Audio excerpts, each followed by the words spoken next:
Hello everyone, in this video I'm going to show you how to use Notion and Tally.so to build a lead generation machine. So let's start with the first one, which is to set up your Notion lead database. So you just have to create a new Notion database called lead generation with properties for name, email, status, which is multi-select, and then source. So this database will serve as your central CRM to track all incoming leads from Tally.so forms. Next is build your lead capture from form in Tally. So you can create a new form in Tally.so with fields for your full name, email, company, and budget range. So Tally's block-based editor makes it easy to build beautiful, conversion-optimized forms without any coding required. Next is connect your Tally to Notion integration. So in Tally's integration settings, connect to Notion and select your lead generation database. So you can map each Tally form field to the corresponding Notion property.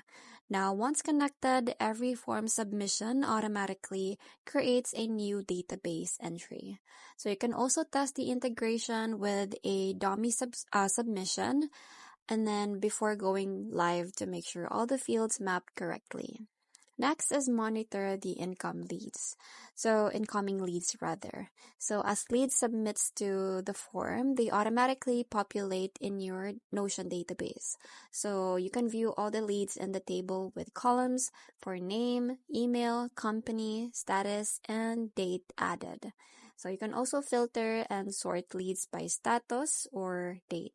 So you can create filtered views like new leads today and follow-up required for efficient lead management. Lastly is build your lead pipeline dashboard. So you can create a Notion dashboard with a board view showing your lead pipeline stages, which is the new, contacted, qualified, and won. So you can add conversion rate charts and embedded your Tally form preview for a complete lead generation command center. So just a pro tip, you can review your pipeline weekly to identify bottlenecks and optimize your conversion rates at each stage. So that's pretty much it. I hope you find this video helpful. Thank you for watching and I'll see you in my next one. Bye!